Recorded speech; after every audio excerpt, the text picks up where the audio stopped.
anything? Or? You don't need to be rushed. Okay, okay. So next slide, please.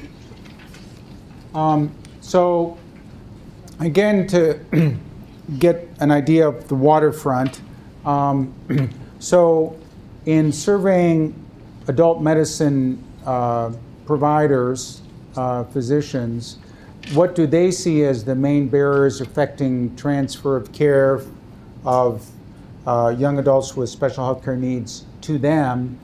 You know, they're worried about, gee, if I accept care for this young adult with complex healthcare needs and I need to consult a super specialist about cerebral palsy, will I know where to refer them to or not? They're worried about, will I have sufficient time in my schedule to do a good job?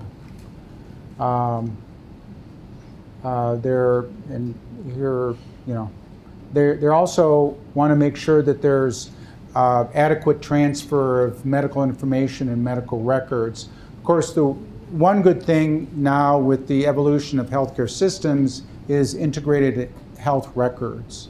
And to the extent that children, adolescents, young adults with special healthcare needs remain within the healthcare system, the same healthcare system with an integrated electronic health record, and to the extent that they receive both their primary and specialty care, that is one thing that makes transition easier, because the adult medicine physician can, review what has gone on in the past.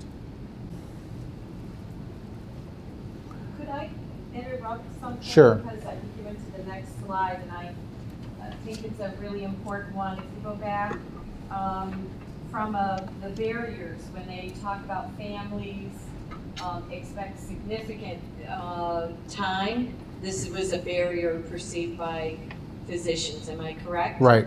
So if physicians are thinking, oh gosh, they're going to take too much time, is it not wise when families are scheduling to ask for a double appointment? So right there, if that's the number one reason why they're saying, gee, I don't know if I want to take on this case, but if they get a double appointment that's scheduled, I can only speak to my own situation. Pretty quickly, the adult family practice physician figured out we take time.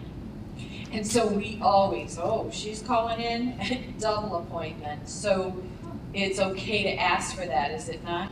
Absolutely. I think, you want a healthcare experience that's the least frustrating for everyone. So, and part of the time you need, best. You've been taking your child, teen, young adult to physicians their whole lives. You kind of know, are they someone who, how much time does their appointment usually take? So, clock it out.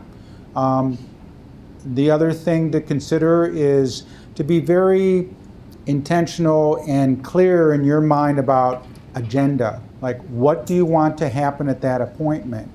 And maybe with your new health, that's why transition in part during time of disease stability is such an important theme to remember. Is, you just want to get to know each other, number one, and you want communication and transfer of core information, key information, and you want a success experience, particularly at the beginning,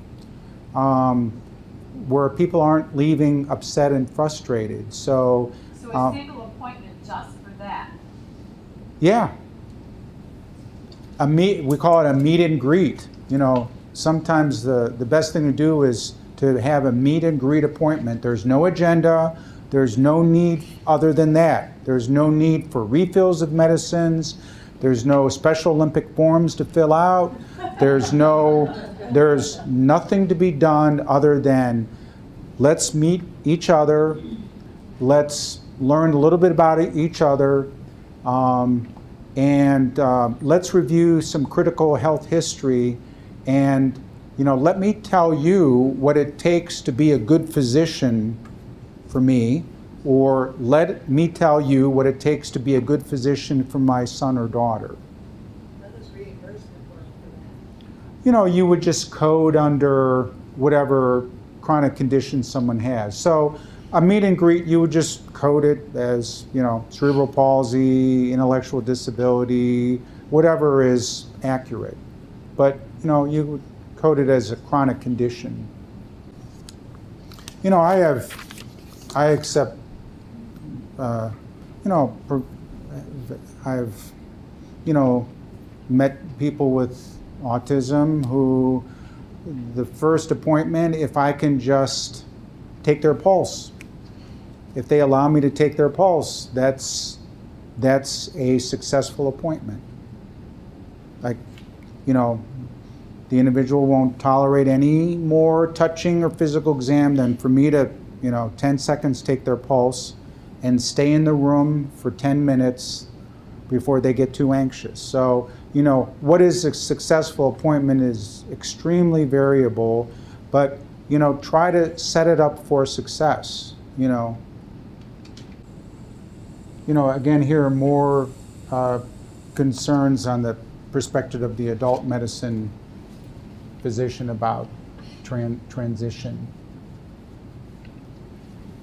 Okay. A lot of, parents in this survey, half of the parents who have a child with special health care needs are talking about transition with their pediatrician, but only a third have a plan for transition. So at the end of the presentation, there's a wonderful website I included. It's at the very end of your handout. It's called Got Transition. And so that's a great website that goes into great detail about things to think about as you're planning transition.